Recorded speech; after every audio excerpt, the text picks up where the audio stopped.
రైతుల దేవునికి స్తోత్రం కలుగును గాక. వాక్య సందేశానికి ముందు వచ్చిన ప్రార్థన చేసుకో.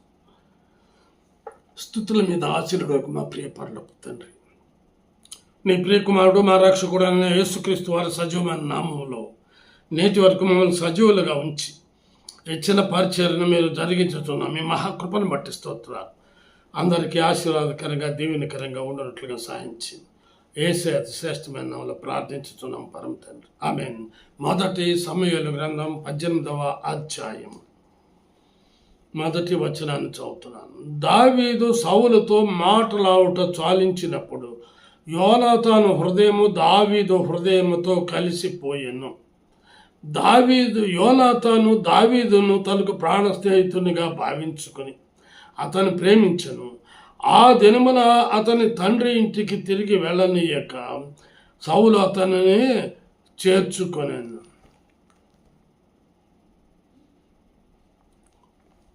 ఇక్కడ ఇప్పుడు ఒక ప్రశ్న.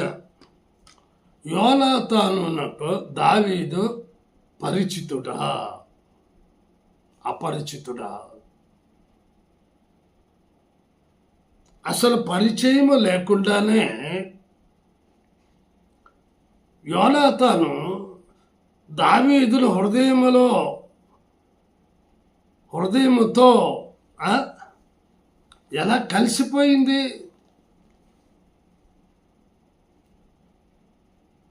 ఏమండి, యోనాతాను హృదయం దావీదు హృదయముతో కలిసిపోయిందని రాయబడి ఉంది.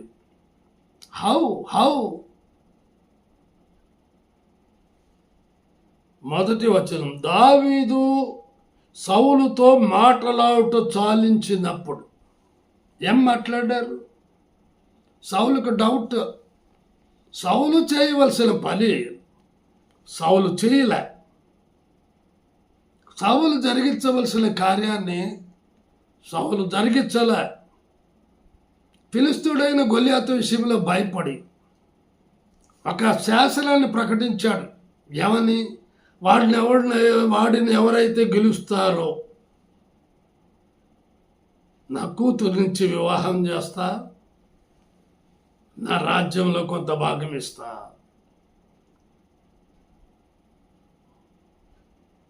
అని అది చెయ్యాలి.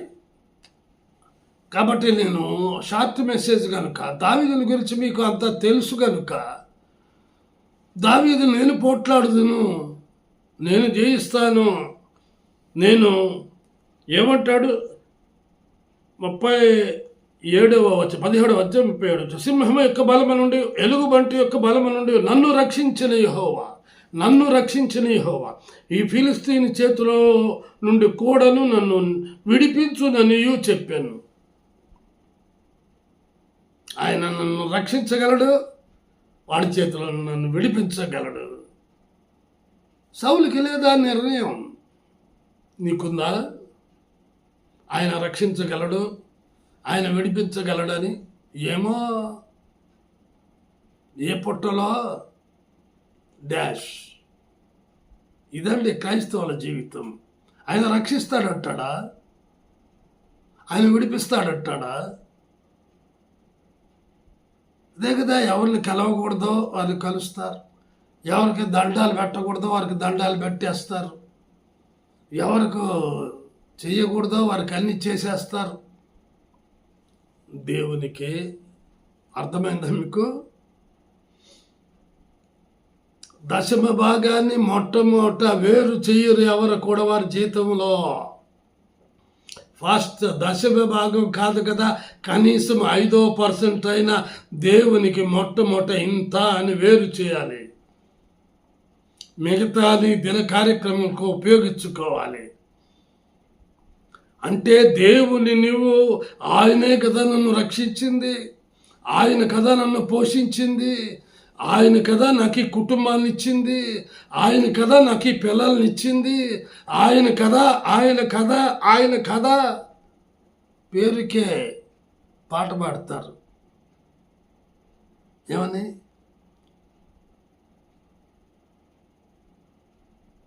నాకు ఏమీ లేదు ప్రభువా, నాకు ఇచ్చినవన్నీ నీవే. దేవుడే ఇచ్చాడు.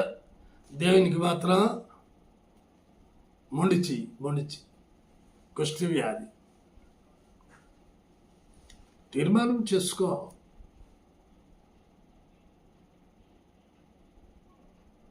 నీ హృదయం దేవునితో కలిసిపోతూ ఉందా? అసలు నీకు దేవునికి పరిచయం ఉన్నదా?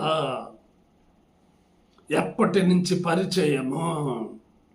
దేవుడే నిన్ను పరిచయం చేసుకున్నాడా? లేక యోనాతాను తనకు తానుగా హృదయంలో నా హృదయం దావీదు హృదయంతో కలిసిపోయినాడు? దావీదు తెలియదు, కలిసిపోయింది. తెలుసా? లోగుట్టు పెరుమాళ్ళ కెరుక నీ హృదయం దేవునితో కలిసిపోయిందా? ఒక రాజకుమారుడు అంటే సాదాసీదా వ్యక్తి అయిన దావీదుతో పరిచయం లేకుండానే తన హృదయం ప్రేమించడం ఏంటి దావీదుని? అంత మాత్రమే కాదు, యోనాతాను దావీదును తనకు ప్రాణ స్నేహితునిగా భావించుకొని అతన్ని ప్రేమించాడు. అర్థమైందా? ఎలా ఎలా ఎలా చూడండి, 17వ అధ్యాయం 55వ వచనం. సౌలు దావీదు ఫిలిస్తీన్కి ఎదురుగా పోవుట చూచినప్పుడు తన సైన్యాధిపతి అయిన అబ్నేరు పిలిచి, అబ్నేరు, ఈ యవనుడు ఎవని కుమారుడని అడుగ్గా, అబ్నేరు, రాజా, నీ ప్రాణముతోడు నాకు తెలియదను. అందుకు రాజు, ఈ పడుచువాడు ఎవని కుమారుడో అడిగి తెలుసుకోమని అతనికి ఆజ్ఞయించను. దావీదు ఫిలిస్తీన్ని చంపి తిరిగి వచ్చినప్పుడు అబ్నేరు అతన్ని పిలుచుకొని పోయి ఫిలిస్తీని తల చేతిలో నుండగా అతని సౌలు దగ్గరకు తోడుకొని వచ్చాను.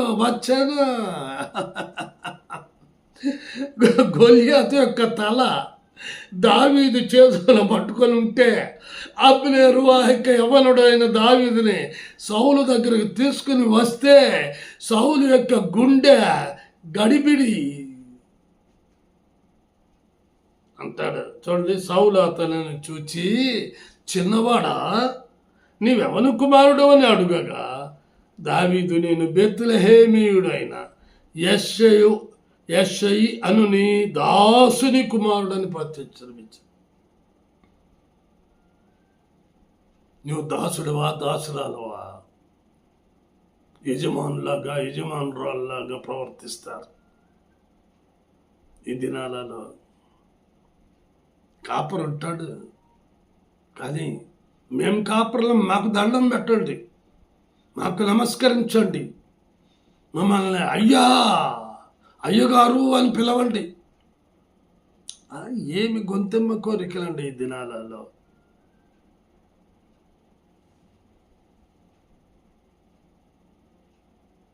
ప్రియమైన సహోదరి సహోదరుడా, ఆ తదుపరి ఏం జరిగింది చూడండి. 2వ వచనం. ఆ దినమున అతని తండ్రి ఇంటికి తిరిగి వెళ్ళనీయక సౌలు అతను చేర్చుకున్నాం. 3వ వచనం 18:3. దావీదు తనకు ప్రాణ స్నేహితుడని అతను భావించుకున్నాడు, అతన్ని ప్రేమించాడు. యోనాతాను అతనితో నిబంధన చేసుకున్నాడు. What a great! ఏందండి, ప్రాణ స్నేహితుడిగా భావించుకోవడం, అతన్ని ప్రేమించడం, అతనితో నిబంధన చేసుకోవడం. నీ ప్రాణ స్నేహితుడు ఎవరు? నీ కొరకే ప్రాణం పెట్టింది ఎవరు? నీవు ఆయన్ని ప్రేమిస్తున్నావా? ఆయనతో నిబంధన చేసుకుంటున్నావా? నీవెవరితో నిబంధన చేసుకుంటున్నావు? లోకస్తులతో. లోక సాంగత్యం వైరమని నీకు తెలియదు. ఒకసారి బుద్ధి చెప్తాడు దేవుడు అనేకలకు, కానీ అది సరిపోదు వారి జీవితాల్లో. మార్పురాని జీవితం, మార్పులేని జీవితం, మార్చుకొనటువంటి జీవితం, సరిదిద్దుకొనటువంటి జీవితం. My dear brother and sisters, ప్రాణ స్నేహితుడు ఎవరు? ప్రభు అయిన యేసుక్రీస్తు. నీ కొరకే కాదు, సర్వలోకము కొరకు ఆయన ప్రాణం పెట్టాడు. సర్వ పాప పరిహారో రక్త ప్రోక్షణం ఆవశ్యకం, తద్రక్తం పరమాత్మేన పుణ్యదాన బలియాగం. సకల మానవుల యొక్క పాపము పరిహరించబడాలి అంటే ఒక పుణ్యమూర్తి రక్తం చిందించాలి. అట్టి రక్తము ఉచితముగా దానముగా ఇవ్వాలి. ఎవరు చేశారు?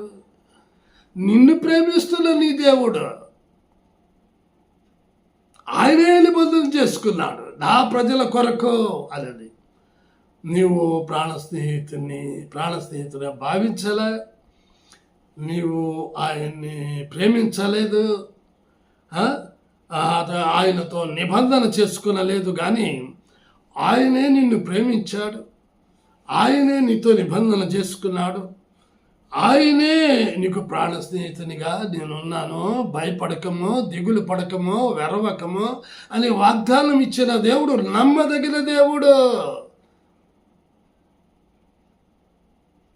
ఏం చేశాడో చూడండి, 4వ వచనం. మరియు యోనాతాను తన దుప్పటిని, తన కత్తిని, తన విల్లును, తన నడికట్టును తీసి దావీదుకి ఇచ్చాడు. ఏంటో what a wonderful thing Jonathan done. ఏంటండి యోనాతాన్ చేసిన కార్యాలు? దుప్పటి రక్షణ కవచం. ఆ యోనాతాను ఇచ్చిన దుప్పటి ఆయన్ని రక్షించకపోవచ్చు. దేవుడే రక్షకుడని ఆల్రెడీ చెప్పేశాడు కదా. ఆయనే నా రక్షకుడు, ఆయనే నన్ను విడిపించేవాడు, ఆయనే నాకు సహాయం చేయవాడు, ఆయనే నన్ను ఆదుకునేవాడు, ఆయన నాకు శత్రువుల ఎదుట నాకు భోజనము సిద్ధపరచువాడు, ఆయనే నాకు పచ్చిక గల చోట్ల నడిపించువాడు, ఆయనే నాకు శాంతికరమైన జలముల యొద్దకు నన్ను తోడుకొని పోవాడు. మరి దావీదు ప్రేమపూర్వకంగా, హృదయపూర్వకంగా, మనఃపూర్వకముగా తను భావించుకున్న రీతిలో, తను నిబంధన చేసుకున్న రీతిలో తన దుప్పటిని దావీదునికి ఇచ్చాడు. నువ్వేమిస్తున్నావు? నువ్వు దేవునికి ఏమిస్తున్నావు? ఒక్కసారి పరీక్ష చేసుకో. దుప్పటే కాదు, కత్తిని కూడా ఇచ్చాడు. అసలే కత్తి దావీదు, ఈయన మరొక కత్తి ఇచ్చి పదులు చేయించాడు. 2 అంచులుగా ఖడ్గం. ఏమంటే యోనాతాను ఇచ్చిన ఖడ్గంతో గొల్యాతులు చంపాడంటారా? అసలు దావీదు దగ్గర ఖడ్గం ఉందా? ఏమంటాడు? ఇశ్రాయేలీయుల సైన్యములకు అధిపతియగు యెహోవా పేరట నేను నీ మీదికి వచ్చుచున్నాను. దేవుని పేరట వెళ్ళాడు గొల్యాతు మీదకి. మరి గొల్యాతు తల ఎలా నరకబడింది? వాడి కత్తే తీసుకొని నరికాడంతే.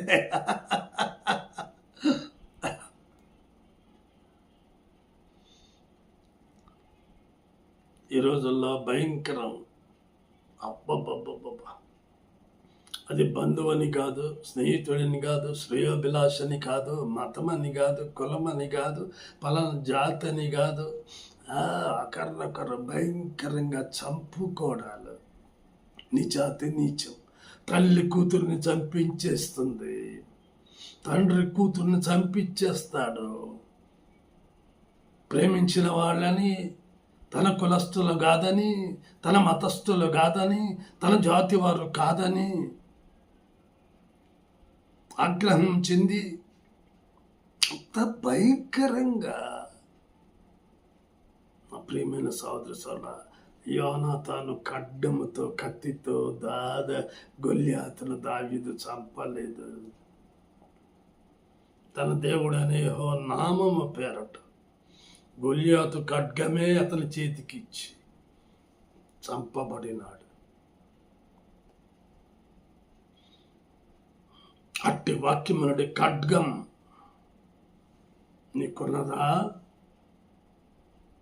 సాతానును జయించగలుగుతున్నావా? మనుషుడు రొట్టె వలన మాత్రమే కాదు, దేవుని నోట నుండి వచ్చు ప్రతి మాట వల్ల జీవించునని సాతానుడు ఒక్క దెబ్బతో మాట వాక్యంతో కొట్టేశాడంతే. మరి నీవెలా ఉన్నావు? అవునా, తింటే దేవతల్లాగా అవుతారా? అరే ఇంత తెలియదే, దాని చుట్టే ప్రతిరోజు తిరుగుతున్నా. ఏదో ఆయన తినవద్దన్నాడు, భయపడుతూ ఉన్నాను, నువ్వు వచ్చి చెప్పావు. చాలా మంచి రహస్యం. అది తింటే రమ్యంగా దేవదూతల్లాగా అయిపోతాం కదా అని తిని భర్తకి ఇచ్చి చెడపకరా చెడిదేవన్నట్లుగా భర్తను కూడా జడిపి ఇద్దరు దేవునికి దూరం అయిపోయారు. ఏదైనా వనం నుంచి వెలివేయబడినారు. దేవుని ఆజ్ఞను తిరస్కరించారు, దేవుని మాటను తిరస్కరించారు. దేవుడు ఊరుకుంటాడా? నీ జీవితంలో కూడా నీవు సరైన నడవడిక లేకుండా, సరైన దుప్పటి లేకుండా, సరైన కత్తి లేకుండా నువ్వు జీవిస్తూ ఉన్నట్లయినచో ఆ వాక్యమే నిన్ను కట్ చేస్తుంది, ఖండిస్తుంది, బుద్ధి చెప్తుంది. జాగ్రత్త సుమ. మూడవదిగా తన విల్లు ఇచ్చాడట. ఆ వింటితో నా విజయము దావీదు దగ్గర ఒడిసెలో ఉన్నదే. నదిలోనికి వెళ్ళి నున్నటి రాళ్ళు ఎన్ని తీసుకురండి? చేతికి ఎన్ని వేళ్ళు? 5,000. 5 నున్నటి రాళ్ళు. ఆ నున్నటి 5 రాళ్ళు ఏంటో తెలుసా? దేవుడు యేసుక్రీస్తు ప్రభు శిలువలో పొందిన పంచగాయాలు. ఆ పంచగాయాలలో ఉన్న మొట్టమొదటి రాయి తీసి ఒడిసెల్లో పెట్టి నుదుటిని కొట్టగా వాడు బోర్లా పడినాడు. విల్లు అవసరమా దావీదుకి? నా ప్రియమైన సహోదరి సహోదరుడా, విల్లు జయ జీవితానికి గుర్తు. అందుకే ఒక మాట ఉంది, ప్రకటన గ్రంథం 6వ అధ్యాయం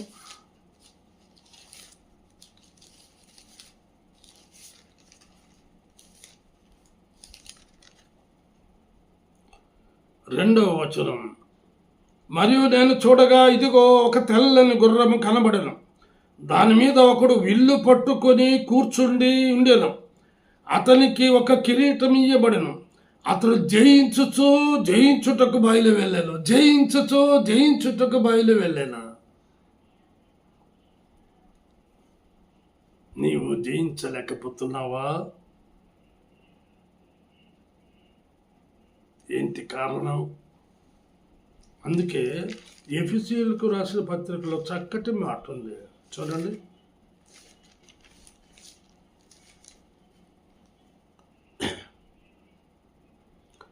ఆరు 11 10 తొదకు ప్రభు యొక్క మహాశక్తిని బట్టి ఆయన యందు బలవంతులైయుడి, మీరు అపవాది తంత్రములను ఎదిరించుటకు శక్తిమంతులగునట్లు దేవుడిచ్చు సర్వాంగ కవచ ధరించుకొనుడి. ఏలైనగా మనము పోరాడున్నది శరీరులతో కాదు గాని ప్రధానులతోనూ అధికారులతోనూ ప్రస్తుత అంధకార సంబంధులకు లోకనాథులతోనూ ఆకాశం మండలమందున్న దురాత్మల సమూహముతోనూ పోరాడుతున్నాం. కానీ ప్రధానులతో, అధికారులతో, అంధకార సంబంధులకు లోకనాథులతో, ఆకాశ మండలమందున్న దురాత్మల సమూహముతో, ఇంకా కొంతమంది శరీరంతో కూడా పోరాడుతున్నారు.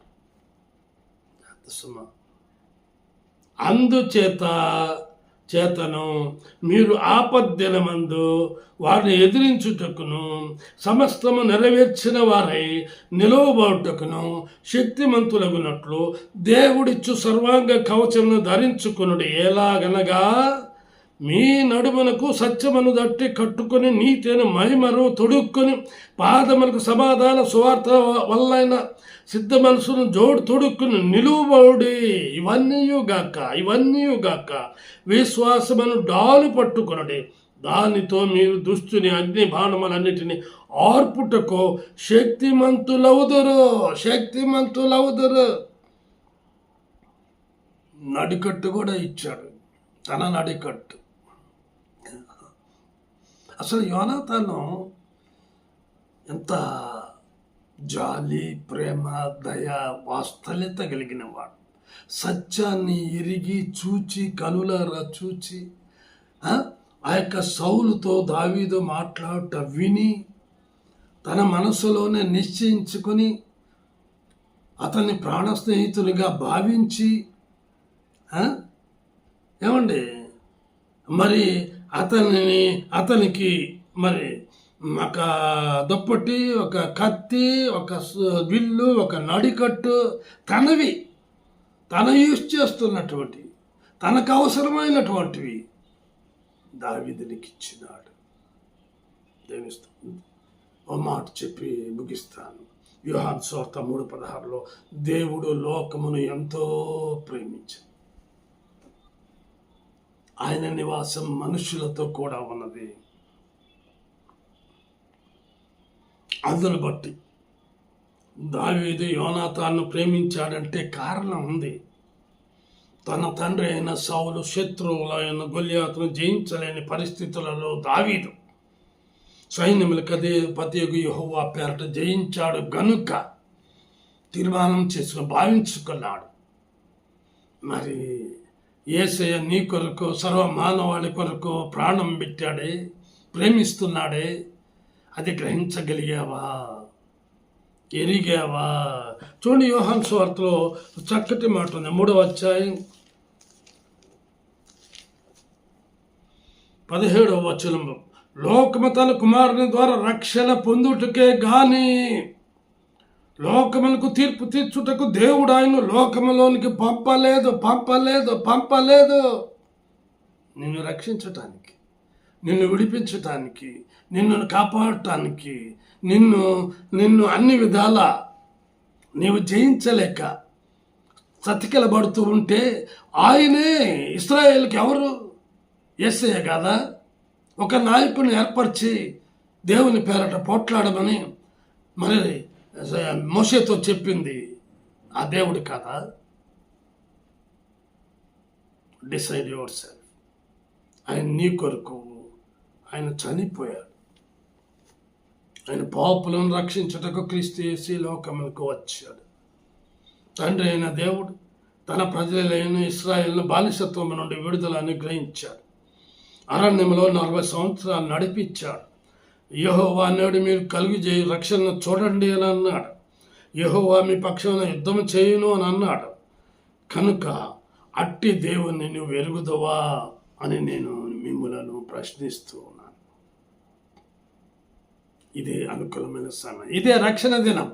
ఉన్న పాటలో ఉన్న చోటలో ఆ ప్రభు అయిన యేసుక్రీస్తుని స్వకీయ రక్షకునిగా అంగీకరించినట్లయినచో ఆయన నిన్ను ప్రాణ స్నేహితునిగా, నీ కొరకు ఆయన నిన్ను ప్రేమిస్తున్నాడు. నీకు ప్రాణం పెట్టడానికి, నీకు దుప్పటి, కత్తి, విల్లు, నడికట్టు ఇస్తున్నాడు. నువ్వు సరిదిద్దుకొని మనం చేస్తున్నా. ప్రార్థన చేసుకున్నామండి. ప్రేమ నమ్మకం గల మా ప్రియ పరలోక తండ్రి, కృపయు కనికరము గల మా దేవాన్ని పాదం పొందిన స్తోత్రాలు.